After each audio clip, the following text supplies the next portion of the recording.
इतना ना मुझसे तू प्यार बढ़ा कि मैं एक बादल आवारा, कैसे किसी का सहारा बनूं कि मैं खुद बेघर बेचारा। नमस्कार, स्वागत है आपका हमारे इस यूट्यूब चैनल पर। मैं मुनमुन श्रीवास्तव आपका हार्दिक अभिनंदन करता हूं। दिल्ली विश्वविद्यालय की स्थिति इन दिनों ऐसी ही है। कैसे किसी का सहारा बने जो खुद को नहीं पता कि वो किस दिशा में जा रहा है। ड्यू के on the spot mop up round को लेकर हम यही कह सकते हैं। लगातार 5 दिन तक हमने इस मॉप अप राउंड को कवर किया। उसके एक दिन पहले हमने उसकी तैयारियों का भी जायज़ा आपको दिखाया और बताया कि किस तरीके से जो है वो वहाँ पर एडमिशन होंगे। दिल्ली विश्वविद्यालय के एकेडमिक काउंसिल में तो मामले आते ही रहते हैं, लेकिन एग्जीक्यूटिव काउंसिल में जब पिछले दिनों मामला आया और ड्यू के vice chancellor professor Yogesh Singh को ईसी मेंबर्स ने ऑथराइज़ किया कि एक ऐसा राउंड लाइए जिसमें आप सबको एडमिशन दे पाएँ खाली सीटों के मुकाबले, तो लगा कि शायद जो है वो तस्वीर बदलेगी।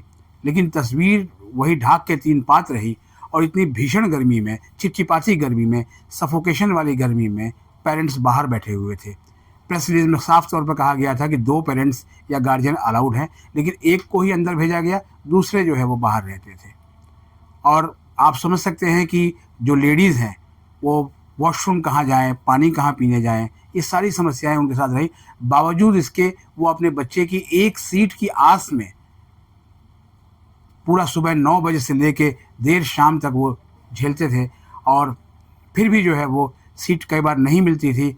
जिसको मिलती थी उसके चेहरे खिलते थे और जिसको नहीं मिलती थी वो कैसे मायूस होकर निकलता था। बहुत सारे जो है वो हमने तो ऑन कैमरा दिखाया भी नहीं, उनके आंसू बच्चों के, और वो मुझे बहुत अंदर तक जो है व्यथित कर गया। और अब जो सबसे बड़ी बात है कि जैसे जैसे ये राउंड आगे बढ़ रहा है और अब सिर्फ एक दिन का जो है वो समय शेष रह गया है। जी हाँ, 29 सितंबर को इस मुकाबला ही कहूँगा, क्योंकि आप सीट पाने की जद्दोजहद से गुजर रहे हैं, तो कई नई बातें सामने आ रही हैं। कई पेरेंट्स ने मुझे जो है वो स्क्रीनशॉट शेयर किए, जो कि हमने खुद विश्वविद्यालय प्रशासन को भी वो भेजे हैं, जिसमें कहा गया कि पहले जिन कोर्सेज़ में सीटें नहीं दिखाई दे रही थी उनमें जो है वो सीटें आईं, और उनमें सीटें जो आईं वो पॉपुलर कोर्सेज़ में थी, इंग्लिश ऑनर्स जैसे पॉपुलर कोर्सेज़ में थी, और वो अगर उस वक्त होती तो शायद उनके बच्चे को वो सीट मिल जाती। बिल्कुल दीगर है।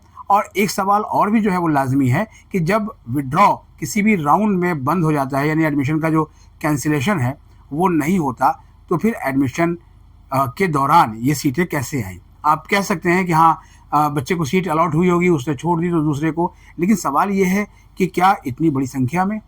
क्योंकि जिन कोर्सेज़ में शुरू से ही 0 सीट्स थी उनमें अचानक सीट्स कैसे बढ़ गई? ये सवाल जो है वो लाजमी है और ये हमने खुद ड्यू की डीन एडमिशन प्रोफेसर हनीत गांधी से पूछा भी है। इसका जवाब अभी तक जो है वो प्राप्त नहीं हुआ है। इसके अलावा जो है वो कई और भी चीज़ें थी जो सामने आई हैं, और ये आपके कमेंट्स ही बताते हैं। एक कमेंट पढ़ना चाहूँगा। इसमें एक बच्चे ने लिखा है कि मॉर्निंग 9 बजे से बुलाया और शाम तक वेट करा। नंबर आने के बाद कहा गया कि 80% से ऊपर वालों को ही मिलेगी मैथमेटिक्स। पहले से ही मेंशन करना चाहिए था कि 76 थी मेरी, बट नहीं मिली मेरे बेटी को। बच्चों को बहुत परेशान कर दिया ऑन द स्पॉट एडमिशन ने। कई पेरेंट्स ने लिखा है कि शायद दिल्ली विश्वविद्यालय ही एकमात्र जो है वो संस्थान रह गया है जहाँ पर कि प्रवेश प्रक्रिया 2 महीने से अधिक समय तक खिंच रही है, और उसके बाद भी ये आस नहीं है। जो इनविटेशन लेकर आ रहे हैं उनको पता नहीं कि सीट मिलेगी कि नहीं मिलेगी। वो सुबह 9 बजे से पहले आ जा रहे हैं गेट नंबर 2 के पास, और देर शाम तक भी। परसों तो ये भी बताया गया था कि लेट नाइट तक भी जो है वो सीट की एलोकेशंस हुई। कितनी सीट की एलोकेशंस हुई इसका कोई डाटा जो है वो नहीं बताया गया। पहले दिन का एक डाटा रिलीज़ किया गया कि 828 कैंडिडेट्स को बुलाया गया और 73 को सीट दी गई। उसके बाद विश्वविद्यालय के सूत्रों ने बताया कि अगले दिन 50 सीटें अलॉट हुई और उसके अगले दिन जो है वो लगभग 60 या 70 सीटें अलॉट हुई। लेकिन आधिकारिक जो आंकड़ा है वो मीडिया को रिलीज़ नहीं किया गया। हम आंकड़े मांगते रह गए हैं, लेकिन आंकड़ा अभी तक नहीं दिया गया है जिस समय तक मैं ये वीडियो कर रहा हूँ। अब एक दिन बचा हुआ है और बहुत सारे पेरेंट्स का सवाल है कि सर लास्ट के दिन हम आएंगे तो क्या हमारे बच्चे को सीट मिलेगी? सीट मिलने की कितनी गुंजाइश है? क्योंकि ये एक बहुत ही पेंडुलम के बीच में है स्टूडेंट।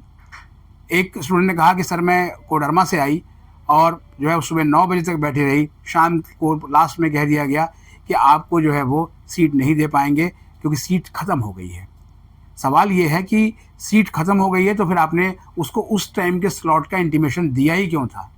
ये सवाल बहुत बड़ा सवाल है, क्योंकि किसी के भी इनवाइट पर ये नहीं लिखा हुआ था कि आपको किस कोर्स के लिए यहाँ बुलाया जा रहा है। आपको एक टाइम स्लॉट दिया गया, आप उस स्लॉट में आए, आपको सीट मिली या नहीं मिली इसकी जिम्मेदारी किसी की नहीं है। सबे घटे राम बोलो वाली बात है। उसके बाद एक और भी चीज़ रही कि आपको बुलाया तो गया, इनविटेशन कार्ड पे आपके लिखा हुआ है कि सीट मिलने की कोई वारंटी नहीं है, लेकिन क्या इतना ही लिख देना काफ़ी है? सबको पता है कि जब प्रतियोगिता होती है तो किसी प्रतियोगिता में सभी नहीं जीत सकते, लेकिन यहाँ पर तो प्रतियोगिता कुछ ऐसी थी जहाँ पर जो है फिगर्स पहले से तय हैं।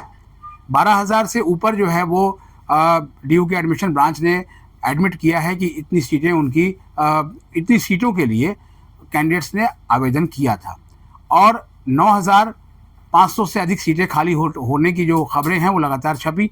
सबसे पहले हमने भी रिपोर्ट किया और उसके बाद जो है ये मामला एग्जीक्यूटिव काउंसिल में उठा। अब सवाल ये है 9,500 और 12,000 के बीच में कोई बहुत अधिक डिफरेंस नहीं है, केवल 2,500 सीटों का डिफरेंस है। तो क्या जो है अगर 2,500 जो कैंडिडेट्स हैं, अगर 63 कॉलेजेस अगर बुलाए गए हैं तो उनके बीच में अगर उन्हें स्प्लिट किया जाता तो क्या ये बहुत बड़ा नंबर होता? शायद नहीं। बहुत से कैंडिडेट्स ने ये भी कहा इस पीरियड में कि मेरे दोस्त को सर 4-4, 5-5 इन्वाइट आए, मुझे केवल एक भी इन्वाइट नहीं आया, एक भी इन्वाइट नहीं आया। टिल डेट जिस समय तक मैं ये वीडियो शूट कर रहा हूँ, कई कैंडिडेट्स ये लिख रहे हैं कि उनको 29 तारीख के लिए पहले सुबह 9 बजे के स्लॉट में बुलाया गया, बाद में एक और रिवाइज इन्वाइट आता है और अब उस पर 12 बजे लिखा हुआ है, और वो कन्फ्यूज़ हैं कि 9 बजे जाना है या 12 बजे जाना है, या 9 बजे भी जाना है और 12 बजे भी जाना है। हेल्पलाइन की स्थिति ऐसी है कि हेल्पलाइन खुद हेल्पलेस है क्योंकि हेल्पलाइन बंद है। वैसे भी जब DU की एडमिशन प्रक्रिया नॉर्मल राउंड में चल रही थी तब भी शनिवार और रविवार को हेल्पलाइन बंद रहती थी। सवाल यह है कि पूछा जाना चाहिए कि ऐसा क्यों? क्योंकि जब एडमिशन के जो राउंड्स हैं शनिवार को शुरू होते थे और रविवार को भी उनकी प्रक्रिया चल रही होती थी, और मुझे अच्छे से याद है कि सेकंड एलोकेशन राउंड में संडे को भी कॉलेजेस में जो है वो टीचर्स आए थे, कॉलेज के प्रिंसिपल ने बुलाया था वेरिफिकेशन प्रक्रिया को पूरा करने के लिए, तो फिर हेल्पलाइन क्यों नहीं काम कर रही थी? कुछ सवाल हमने आज जो है वो DU के एडमिशन ब्रांच को भेजे थे और उनके जवाब इस समय तक भी प्राप्त नहीं हो पाए हैं। ये मैं सवाल आपके सामने पढ़ देता हूँ, जिससे आपको जानकारी मिलेगी कि इस राउंड को लेकर दिल्ली विश्वविद्यालय कितना संजीदा है, क्योंकि दिल्ली विश्वविद्यालय के vice chancellor student centric approach के माने जाते हैं और इसकी तस्दीक हम लोग भी करते हैं, क्योंकि जो है वो एजुकेशन को कवर करते हुए लगभग 2 डिकेड्स से अधिक समय जो है मुझे भी हो गया है, और मैंने अपने DU को कवर करने के पूरे इस कार्यकाल के दौरान जो है वो दीपक नैयर से लेकर प्रोफेसर योगेश सिंह तक को देखा, और मुझे प्रोफेसर योगेश सिंह में स्टूडेंट सेंट्रिक अप्रोच बहुत ज़्यादा दिखता है, और इसीलिए जब भी मामले उठते हैं स्टूडेंट से रिलेटेड वो फटाफट एक्शन लेते हैं, चाहे वो DU के बच्चों को रिफंड नहीं मिलने वाला मामला हो या फिर ऑर्फन कोटा का मामला हो, सिंगल गर्ल चाइल्ड का मामला हो, और ये सारी चीज़ें जो है दिल्ली विश्वविद्यालय ने अपनी एडमिशन प्रक्रिया में होते देखी। लेकिन खाली सीटों को भरने के लेकर जो संजीदगी है वो कहीं नज़र नहीं आई। सवाल ये है कि खाली सीटें भर नहीं रही हैं या विश्वविद्यालय की का जो प्रवेश शाखा है वो उन्हें भरने को लेकर उतना सीरियस नहीं है। सीरियस इसलिए कहूँगा क्योंकि अगर फ़ोन नहीं उठेंगे, मेल का रिप्लाई नहीं आएगा, तो फिर क्या होगा? एक और आपको जो है वो मैं मैसेज पढ़ता हूँ, उससे भी आपको आइडिया लग जाएगा कि किस तरीके से जो है वो काम हो रहा है।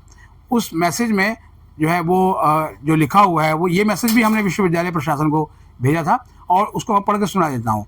नमस्ते सर, हमने आज की भी आपकी वीडियो देखी है।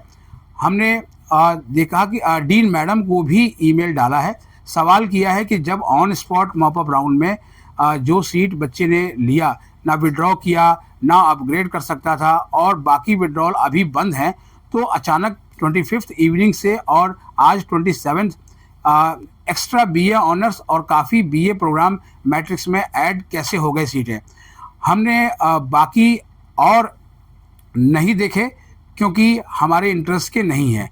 हमारा एक ही इनविटेशन लेटर था 24th को और जो सीट चाहिए नहीं वो मिली, बोला बाकी सीटें फिल हो गया। अब वही एक वैकेंट सीट दिखा रहा है 25th को। आप ये नोट करेंगे, बड़ा सवाल है ये। और ये हो क्या रहा है, अब हमारा और इन्विटेशन 29 को नहीं है तो चांस मिलेगा या नहीं। एज पेरेंट मैंने और भी बहुत डिस्क्रिपेंसीज नोट किया था, लेकिन एडमिशन और ना डीन मैडम का कोई जवाब आया। ये सिस्टम और ट्रांसपेरेंसी पे भरोसा कैसे रहेगा। आपका कवरेज बहुत हेल्पफुल है, कृपया आप रेलिवेंट अथॉरिटीज़ को बता सकते हैं। हमारा इस सिस्टम में ना सर्वाइवल है और ना किसी को कुछ परवाह है। आप सोच सकते हैं दिल्ली विश्वविद्यालय के लिए एक ये बड़ा सवाल है कि सिस्टम पे जो है वो भरोसा उठ रहा है। और दिल्ली विश्वविद्यालय के सिस्टम पे भरोसा उठने का मतलब आप समझ सकते हैं कि एक जो उच्च शिक्षा का जो एक परिष्कृत और एक ऐसा संस्थान जिस पर कि आंख मूंद कर इंडस्ट्री भी भरोसा करती है और इस पर देश और दुनिया के तमाम पेरेंट्स भरोसा करते हैं, अपने आप में आने वाले दिनों में इस पर एक सवालिया निशान होगा। जो सवाल हमने आज प्रशासन से पूछा है, उस सवाल में सबसे पहला सवाल तो यही है कि 29 सितंबर को on spot mop up round के लिए कितने कैंडिडेट्स को बुलाया गया है। फिलहाल इसकी कोई संख्या जो है वो सामने नहीं आई है। क्या इसके लिए कल भी, यानी कि जो कल बीत गया और आज भी इन्विटेशन भेजे जा रहे हैं, तो जानकारी ये मिली है कि कल कुछ इन्विटेशंस जो है वो गए थे। जब विड्रॉल्स बंद हैं तो न्यू सीट्स कैसे सीट मैट्रिक्स में दिख रही हैं, इसका भी जवाब फिलहाल नहीं मिला है। और एक सवाल जो और भी है जो भेजा गया है कि क्या 29 सितंबर के बाद भी ये मॉपअप ऑन जो है वो ऑन द स्पॉट मॉपअप का जो प्रोसेस है वो जारी रहेगा। फिलहाल ये सवाल हैं और ये आपके मन के सवाल हैं जो आपने हमें भेजे थे, और ये उन्हीं का जो है वो उन्हीं की समरी है जो बना के भेजा गया है। फिलहाल जिन लोगों को 29 सितंबर का एडमिशन मिला है वो बिल्कुल भी कोताही ना बरतें और समय से पहले ड्यू के मल्टीपर्पज़ हॉल को ज़रूर रिपोर्ट करें, जिससे कि आप वहाँ पे हों। और अगर इस राउंड में भी आपकी मेरिट मैच करती है तो आपको सीट मिलने की संभावनाएं बने। फिलहाल मैं आपको ऑल द बेस्ट ही कह सकता हूं, क्योंकि ये सवाल हैं, इनके जवाब हमें मिले नहीं है और सब कुछ जो है वो एक कन्फ्यूजिंग सिस्टम में चल रहा है। इसको लेकर तमाम जो है वो विशेषज्ञ भी सवाल उठा रहे हैं और हमने भी इसको रिपोर्ट किया है। फिलहाल आज के लिए इतना ही। हमारे चैनल पर नए हैं तो चैनल को सब्सक्राइब कर लें और इसे अपने दोस्तों के बीच शेयर करें। मिलते हैं एक और एपिसोड के साथ, तब तक के लिए नमस्कार। सभी को ऑल द बेस्ट।